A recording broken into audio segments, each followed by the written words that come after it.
আমি সান্ডা খাই মুরগির আন্ডা। ইচ্ছিরে লাগছে বহুত ঠান্ডা। সৌদি আরবে কফিলের যন্ত্রণায় 1971 সালে আমার দাদা পরদাদারা সৌদি ছেড়ে বাংলাদেশ এসে বসবাস শুরু করছিল। থ্যাংক ইউ দাদু। দাদা যদি সৌদি না ছাড়তো এতদিনে তো কফিলের ছেলেবেলের পেটে চলে যাইতাম। সবুজ সবল বাংলাদেশে খুব রিল্যাক্সে আছি। না আছে কফিলের যন্ত্রণা, না আছে মরুভূমির যন্ত্রণা। কি আনন্দ আকাশে বাতাসে।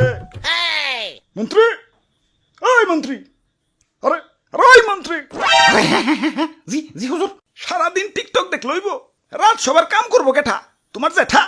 আরে হুজুর দেখেন না, নেট দুনিয়া তো পুরাই ঠান্ডাময়। আপনি তো পুরাই ভাইরাল হয়ে গেছেন। নেটে ঢুকলেই খালি আপনার ছবি। কি করো তাই নাকি? কিরে ফোন দিল কারা? হ্যালো, কে? সময় টিভি ইন্টারভিউ দিতে হইব? বাহ, ভালোই তো। আচ্ছা ঠিক আছে। আবার কারা? হ্যালো, কে? নিউজ 420? কি আপনার চ্যানেলও ইন্টারভিউ দিতে হইব? আচ্ছা আচ্ছা ঠিক আছে।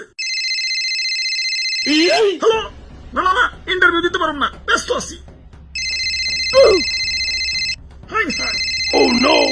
ফোনের উপরে ফোন আইতেছে।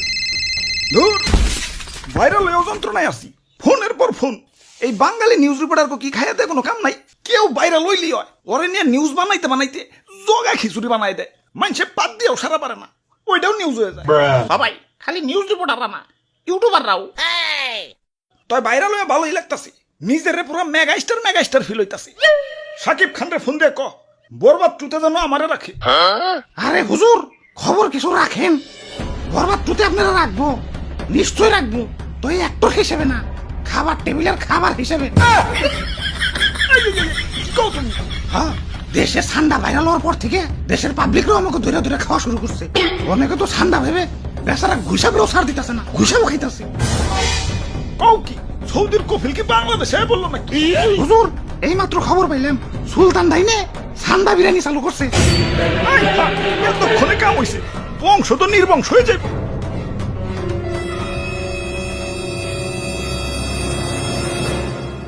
না, অনেক হয়েছে, আর না। এর একটা ভিত করুনি লাগবো। মন্ত্রী, আমার সৈন্যদের প্রস্তুত করো।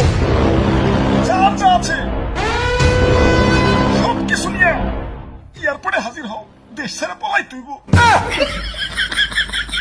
গুইসাব, তোমরাও চলো। যে দেশে ইন্টারনেট নাই ওই দেশে যাবো।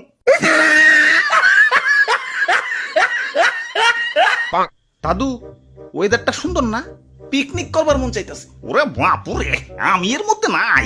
ইয়া গতবার আমাদের দিয়ে মুরগি চুরি করাইছিলে, ইয়া ধরা পইরা কি দৌড়ানি ডাইনা খাইছি। এই বুড়া বয়সে আমি আর দৌড়ানি খাইতে চাই না।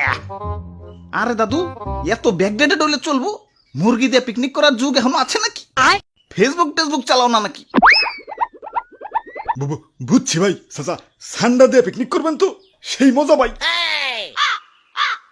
কিন্তু সান্ডা পামো কনে? সান্ডা তো মরুভূমিতে থাকে। এখন এই গরমে কি মরুভূমিতে যাবো নাকি? আরে দাদু, ঠান্ডা ধরতে আবার মরুভূমিতে যাওয়া লাগে নাকি? বাংলাদেশের জঙ্গলেই তো অভাব নাই। তাহলে তাহলে তাড়াতাড়ি চলেন ভাই, দেরি করুন যাবো না, আগে সান্ডা ধরে নিয়ে আসি। ইয়া কই, ইয়া দূর দূরান্ত তো কোনো সান্ডা দেখতাছি না।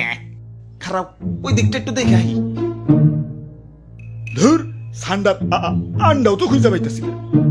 চলো দাদু, পোল্ট্রি দিয়ে পিকনিক করি গে। আরে দাদু, পাইছি ধরছি আলারে। আমি একা ধরে রাখবার পারতেছি না। দাদু তাড়াতাড়ি হো। আরে ভাই, শক্ত করে ধরেন, সাইরেন না ভাই, সাইরেন না। ওরে বাপুরে, আইট করে ধরো। দাদু তাড়াতাড়ি হো। শরীর অনেক শক্তি, একা ধরে রাখবার পারতেছি না।